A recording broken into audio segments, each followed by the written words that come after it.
Ассалаумағалейкум, құрметті қазақ елі. Қалдарыңыз қалай? Көп адам болашақты алдында түсіргенде өзгерген түсіріп жіберіңізші деп айтқан. Сондықтан сіздерге көрсетіп жатырмыз. Міне. Болашақ, біз ашылдық, ағайын. Міне, маған открылись деген жоқ. Қазіргі Қазақстан Республикасының тілдер туралы заңына сәйкес. Міне, хабарландыру. Көрдіңіздер ма?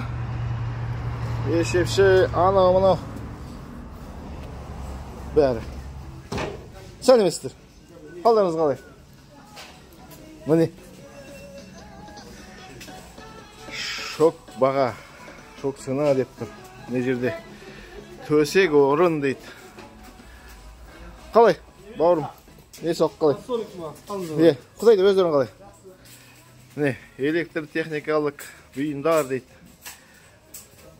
Бәрі көлік үшін дейді. Лак, бояулар, шегелер, құрылыс аймандар. Ассалаумағалейкум. Киім, аяқ киім дейді мына жерде бәрі. Қазақшаға аударылды. Енді сіздерге көрсетіп кетем деп айтқам, негізі алдында. Сол енді бір жағында төсек орын жабдықтары. Мына жақта ыдыс аяқ дейді.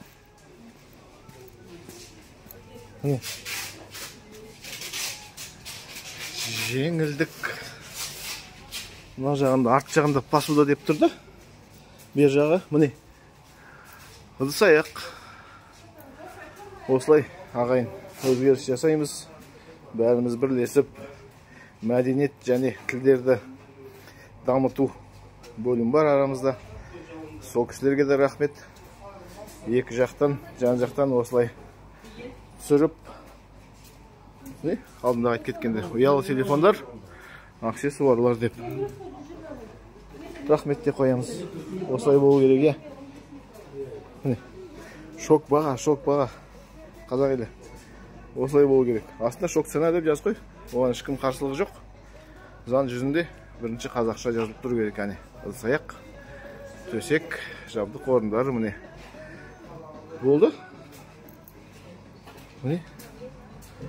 Болашақ жұмыс кестесі. Жақсы қызметкерлер.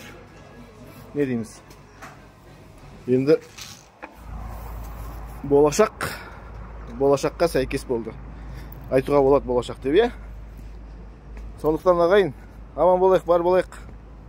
Қазақ елі, қазақ тілі дамысын. Соның бәріміз дамытуға ат салсайық. Қандай керемет, е? Біз ашылдық деп жазылып тұрған. Қазақстанда тұрғаны сезінесің. Мына жерде открылись деген жоқ. Біз ашылдық, болды. Осылай болу керек. Ассалаумағалейкум ағайын. Бар болайық. Өзгеріс өзімізден басталады.